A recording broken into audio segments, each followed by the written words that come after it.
दीन दीन कमाना, दुनिया दीन सीखना, कुरान सीखना, हमारे फराइज क्या हैं, हमें दुनिया में क्यों भेजा गया, ये सारी चीजों से बिल्कुल दूर हो गया है मुसलमान। इसलिए हम में जब इत्तिफाक नहीं है, तो इत्तिफाक ना होने की वजह से हमारा कोई लीडर भी नहीं है। अगर हम किसी मुसलमान को अपना लीडर मानेंगे, तो कहीं ना कहीं उसको नुकसान पहुंचेगा, और वो लोग ये कहेंगे कि साहब ये देखो मुसलमान के पीछे चल रहे हैं, ये मुसलमान तो अपना अलग फिर मामला लेके चलने वाले हैं। इसीलिए हमने मुस्लिम लीग को हिंदुस्तान के अंदर दफन कर दिया एक तरह से। मुस्लिम लीग जो आजादी के बाद में हिंदुस्तान में थी, वो बिल्कुल दफन हो गई है, और एक सीट पे वो बाकी रह गई है। वहां भी ई अहमद आखिरी एमपी थे उसके, अब उसके बाद में मेरे ख्याल से उसका कोई एमपी भी नहीं है। राहुल से लेकर, सोनिया से लेकर, मुलायम सिंह से लेकर और मायावती से लेकर जितने भी लीडर हैं, तमाम हिंदू लीडरों को अपना लीडर माना है, और उन्हीं के पीछे हमने चलने की कोशिश की है, और उन्हीं को वोट देने की कोशिश की है। हमारे जो अकाबरीन सियासतदान थे आजादी के बाद में, उन्होंने भी इसी में आफियत समझी कि हम कांग्रेस के साथ रहें, मुस्लिम लीग का साथ ना दें। और उन्होंने हमें आजादी के बाद में बताया कि देखो अगर हम मुस्लिम लीग के साथ जाएंगे, तो एक बंटवारा तो हो चुका पाकिस्तान के नाम पे, कहीं ऐसा ना हो फिर एक नए बंटवारे की तरफ हम चल पड़े। इसलिए हमें हिंदू को ही अपना लीडर मानकर इस मुल्क में अपने मुस्तकबिल को तलाशना है, मुस्तकबिल को देखना है। आज भी वही सोच हमारे उलमा के अंदर भी, हमारे सियासतदानों के अंदर भी बिल्कुल वही सोच है। उसी सोच को लेकर मुसलमान चल रहा है, इसीलिए कोई मुसलमान लीडर पैदा नहीं होता। और जो मुसलमान एमपी मिनिस्टर बनते भी हैं, उनकी हैसियत सिर्फ मिनिस्ट्री तक होती है, एमपी तक होती है। कौम में उनकी कोई पकड़ नहीं होती कि वो किसी वजह से अगर चुनाव लड़ने के लिए निकल जाएं। तो कांग्रेस में कई सारे लोग ऐसे थे, अहमद पटेल थे, अभी गुलाम नबी आजाद हैं, सलमान खुर्शीद हैं। ये लोग जब चुनाव लड़ने के लिए मैदान में निकलते थे, तो इनकी जमानतें जब्त हो जाती थी। इसलिए कांग्रेस ने राज्यसभा देकर इनको हमेशा पाल के रखा है, और मुसलमानों के लिए एक चेहरा बना के रखा है। कांग्रेस ने हमें हमेशा मुसलमानों को खास तौर से अपनी कठपुतली बनाया, वोट बैंक समझा, और जितना नुकसान कांग्रेस हिंदुस्तान में मुसलमानों को पहुंचा सकती थी, वो कांग्रेस ने नुकसान पहुंचाया, जिसका खमियाजा आज हम भुगत रहे हैं। बिल्कुल ठीक, लेकिन साथ साथ मौलाना साहब ये भी देखने में आया है कि जो हिंदुस्तानी मुसलमान है वो दूसरे रिलीजन, चाहे वो हिंदू हो सिख हो, उनके साथ ये यकजहती दिखाई नहीं देती। त्योहार भी होते हैं तब भी आपस में कुछ ना कुछ झगड़ा चलता रहता है। हमने जो मुस्लिम लीडर्स थोड़े बहुत देखे हैं हिंदुस्तान के, चाहे वैसी साहब हो या उनके भाई हो, वो हिंदुज्म के खिलाफ बातें करते हैं, हिंदुओं के खिलाफ बातें करते हैं। ये कहाँ तक ठीक है? इस तरह की नफरत फैलाना, किसी और मजहब में हमने नहीं देखा कि उनके लीडर जो है वो किसी रिलीजन को लेकर अपना वोट बैंक बना रहे हो, जो कि हमें हिंदुस्तान में नजर आता है। देखिए, ओवैसी साहब जो अपनी सियासत लेकर चले हैं, मैं समझता हूं ओवैसी साहब अपनी जात पर अपनी सियासत को लेकर नहीं चल रहे हैं। अगर आप डीपली उसको सोचेंगे कि असदुद्दीन ओवैसी साहब की सियासत कहां से पनप रही है, तो आपको बिल्कुल साफ पता चलेगा कि कांग्रेस को खत्म करने के लिए, मुस्लिम वोट को बिखराने के लिए, मुंतशिर करने के लिए बीजेपी ने असदुद्दीन ओवैसी को पानी देने का काम किया है, उसको पालने का काम किया है। मुसलमान उनको अपना लीडर नहीं मानता। मैंने बताया कि एक तो सबसे बड़ी वजह यह है कि मुसलमान ये समझता है, क्योंकि हम माइनॉरिटी में हैं यहाँ, अगर मुसलमान अपना लीडर अपनी पार्टी बनाएगा भी, तो हम प्राइम मिनिस्टर तो नहीं बना सकते अपना। जब हम प्राइम मिनिस्टर नहीं बना सकते, तो फिर हमें अपनी पार्टी बनाने से फायदा क्या है? लेकिन एक बात है कि हम अपना वजूद बनाकर अगर किसी पार्टी को सपोर्ट करें, तो उससे हमें फायदा हो सकता है। लेकिन वो यहाँ की जो सियासी पार्टियां हैं, वो हमारे वजूद को बनने नहीं देती, और मुसलमान उस तरफ ध्यान भी नहीं देता। सबसे बड़ी बात यह है। और कोई लीडर, कोई कायद ऐसा हमें मिलता भी नहीं जिसके पीछे मुसलमान चल सके। तो असदुद्दीन ओवैसी साहब की जो राजनीति है, वो सिर्फ और सिर्फ इस तरह की राजनीति है, जिस तरह बीजेपी की राजनीति है कि मुसलमानों को, पाकिस्तान को और जिहाद का नाम लेकर, ट्रिपल तलाक का नाम लेकर, या इस तरह की बातें करके जिस तरह हिंदू वोट बैंक को वो इकट्ठा करने का काम करते हैं, इसी तरह से असदुद्दीन ओवैसी साहब इस तरह की बातें करके मुस्लिम वोट बैंक बनाने की कोशिश करते हैं। बीजेपी और असदुद्दीन ओवैसी में कोई फर्क नहीं, मैं तो नहीं मानता। मैं यहां भी चैनलों पर कहता हूं इस बात को, और मैं तो यहां तक कहता हूं कि असदुद्दीन ओवैसी जो है बीजेपी का एटीएम है। जितना पैसा डाला जाता है उतनी बात होती है। तो वही मामला आता है फिर कि देखिए, हम में ना तो इत्तिफाक और इत्तिहाद है, ना इत्तिफाक और इत्तिहाद के बाद हम में इतनी ताकत है कि हम अपना प्राइम मिनिस्टर बना सकें। जब हम प्राइम मिनिस्टर नहीं बना सकते, तो फिर हमें वो चीजें, उन चीजों के करने से कोई फायदा नहीं है कि हम अपनी पार्टी बनाकर लेकर चलें, एक कायद को मानकर चलें, हम एक आदमी के पीछे चलें, इस तरह की राजनीति करें। ये उससे कोई फायदा हमें होने वाला नहीं है, और न फायदा हो सकता है। फायदा हमें जब भी हो सकता है, वोट बैंक हमारा इकट्ठा हो जाए, और इकट्ठा होकर वो किसी एक पार्टी को सपोर्ट करे, अपनी कुछ शर्तें मनवाकर कि साहब हमारी ये शर्तें हैं, हमें असेंबली में ये चाहिए, पार्लियामेंट में ये चाहिए, सरकारी नौकरियों में ये चाहिए, इस तमाम चीजें मनवाकर जब हम कोई बात करेंगे, वो तभी हो सकता है जब वोट इकट्ठा हो। वोट इकट्ठा होने का नाम नहीं ले रहा है, क्योंकि पहले कांग्रेस के साथ हम लोग थे, सारे मुसलमान। उसके बाद में समाजवादी पार्टी बनी, कुछ मुसलमान समाजवादी के साथ चले गए। उसके बाद बसपा पार्टी बनी, कुछ मुसलमान बसपा के साथ चले गए। उसके बाद राष्ट्रीय लोकदल पार्टी बनी, कुछ मुसलमान उसके साथ चले गए। अब कुछ मुसलमान असदुद्दीन ओवैसी साहब के साथ चले गए, कुछ मुसलमान जो है आम आदमी पार्टी के साथ चले गए। अब मुझे बताइए, अगर 10-15% वोट है हमारा, 14-15% वोट है, 14-15% वोट अगर 4 जगह चला जाएगा तो उसकी हैसियत क्या रह जाएगी, उसकी वक़्त क्या रह जाएगी। तो हमारे वोटों को मुंतशिर करने का काम बाकायदा किया जाता है। ना इसको हमारे सियासतदान समझते हैं, ना इस पर कोई रणनीति बनाते हैं, ना कभी मिलजोल कर सर जोड़कर वो बैठने की कोशिश करते हैं। क्योंकि हर आदमी अपनी पार्टी में रहकर अपने मफाद को तलाश कर रहा है। कौम के मफाद क्या हैं और कौम को किन चीजों से फायदा हो सकता है, ये किसी मुस्लिम लीडर को नहीं पड़ेगी। लेकिन इंडिया तो सेक्युलर कंट्री है और वहाँ का तो प्रेसिडेंट भी जो है वो मुस्लिम रह चुके हैं, तो फिर अगर वोटिंग होगी और वोट अगर मिलेंगे और कोई इतना काबिल होगा, तो प्राइम मिनिस्टर क्यों नहीं बन पाएगा? नहीं, देखिए, मैं उसी बात को कह रहा हूँ कि काबिल तो एक से एक पड़े हुए आज भी हैं। अबुल कलाम जैसे लोग जो मिसाइल मैन हुए और जो राष्ट्रपति भी बने, उनको मकाम मिला। लेकिन प्राइम मिनिस्टर बनना हिंदुस्तान में मुसलमान का इतना आसान नहीं है।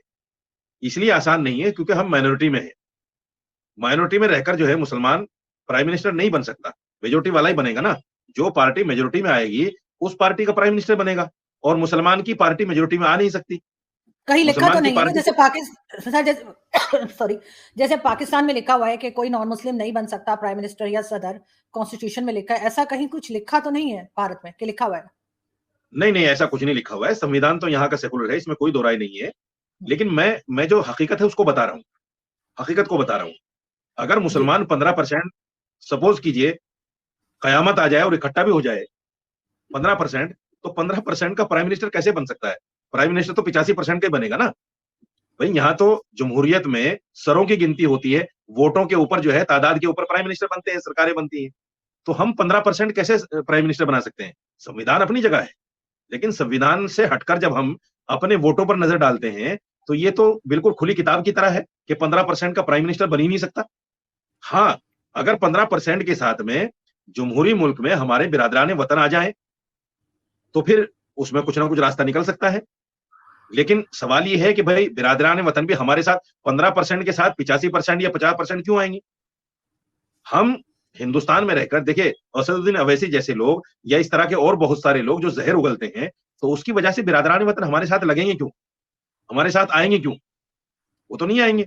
वो तो हमारे साथ तभी लग सकते हैं जब हम उनके हुकूक को पहचान कर उनके साथ प्यार का, मोहब्बत का बर्ताव करेंगे। जो हमारी सभ्यता, हमारा जो कल्चर है, उनके साथ घुल-मिल कर रहेंगे, उनकी परेशानियों को समझेंगे, उनकी परेशानियों में उनके काम आएंगे, और ये काम सारे मुसलमानों ने छोड़ दिए हैं।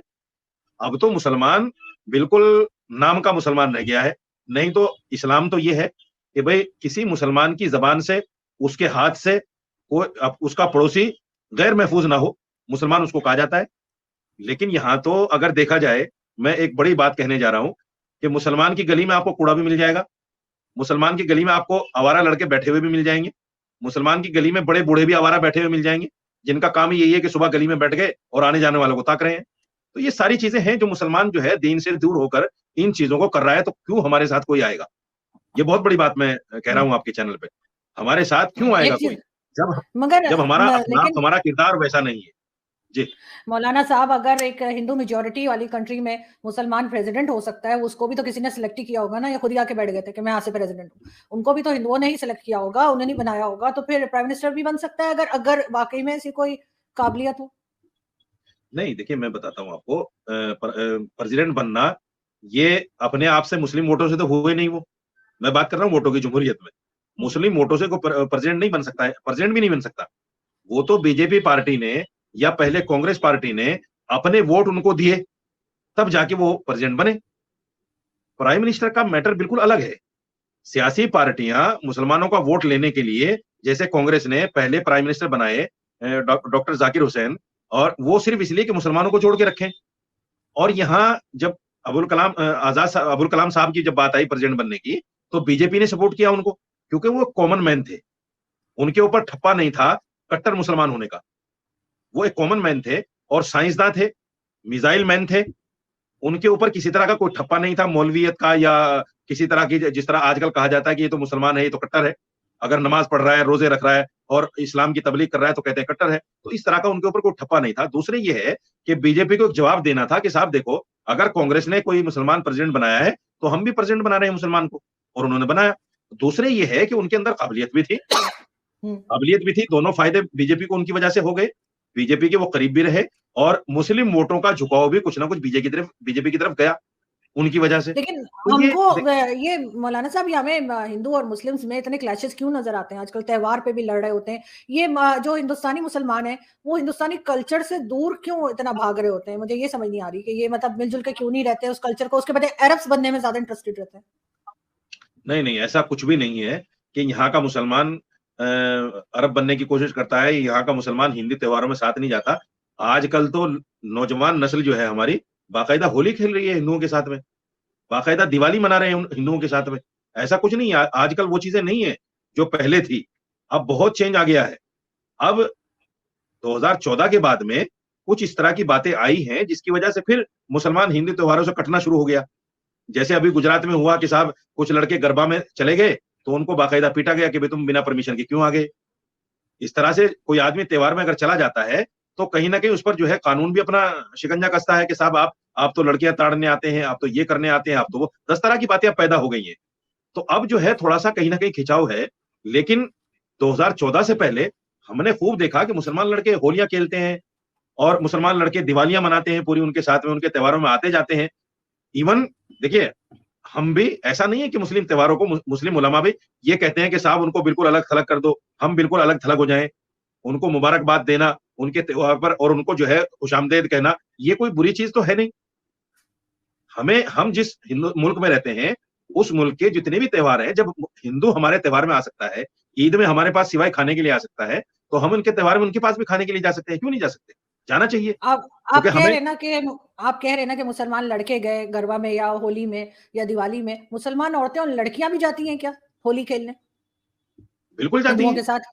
अच्छा। नहीं, बिल्कुल जाती हैं। देखिए, आजकल मैं बता रहा हूँ ना आपको, जब से ये को एजुकेशन वाला मामला हुआ, लड़के लड़कियां स्कूल कॉलेजेस में इकट्ठे पढ़ने लगे, उनके अंदर दोस्तियां ताल्लुकात हुए, तो अब कोई किसी का परहेज थोड़ा ही है। अब तो मैं आपको एक भयानक स्थिति बताता हूँ कि कई हजार लड़कियां दिल्ली के अंदर, खासतौर से सिर्फ दिल्ली के अंदर कई हजार लड़कियां ऐसी हैं जिन्होंने हिंदू लड़कों से शादियां कर रखी और रह रही हैं।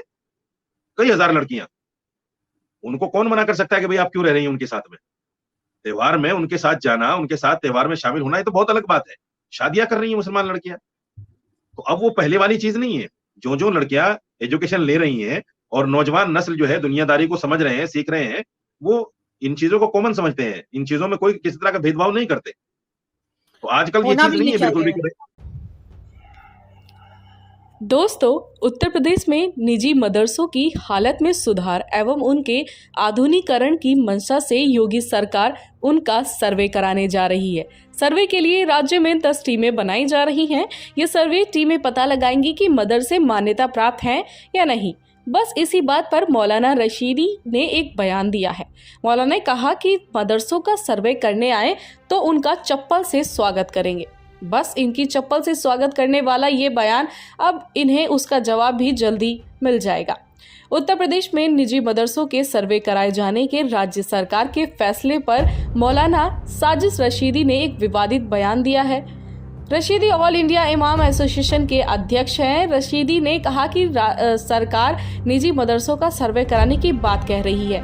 मौलाना ने कहा कि वह मदरसों से अपील करते हैं कि नोटिस लेकर आने वाले सर्वे टीम का वे स्वागत चप्पल जूते से करें। वे सर्वे टीम को 2009 का कानून भी दिखाएंगे। मौलाना के इस बयान पर यूपी सरकार के पूर्व मंत्री मोहसिन रजा ने कड़ी प्रतिक्रिया दिखाई है। रजा ने कहा कि रशीदी जैसे लोगों के इस तरह के बयान छात्रों एवं मदरसों को भड़काने वाले हैं। सरकार सर्वे के जरिए मदरसों का भला करना चाहती है, लेकिन इस तरह के बयान जब आते हैं तो सरकार को कड़ा रुख अपनाने के लिए बाध्य होना पड़ता है। रजा ने कहा कि इस तरह के बयान के लिए रशीदी पर कार्रवाई होगी। उन्होंने अधिकारियों से बात की। रशीदी जैसे लोग यदि इस तरह के बयान दे रहे हैं तो सर्वे बहुत जरूरी हो गया है। एनसीपीआर की रिपोर्ट में मदरसों को लेकर एक और बड़ा खुलासा हुआ है। दावा है कि मदरसों को करीब 10,000 करोड़ रुपए डोनेशन के जरिए मिले। लेकिन हैरानी की बात यह है दोस्तों कि मदरसा के बच्चों के खाने का खर्च 50% कम हो गया है। ऐसे में सवाल है कि आखिर पैसा कहाँ जा रहा है। मदरसों को सबसे ज्यादा डोनेशन जकात के जरिए मिलती है। जकात का मतलब होता है इस्लाम में आमदनी से पूरे साल में जो बचत होती है उसका 2.5% हिस्सा किसी जरूरतमंद को देना अनिवार्य है।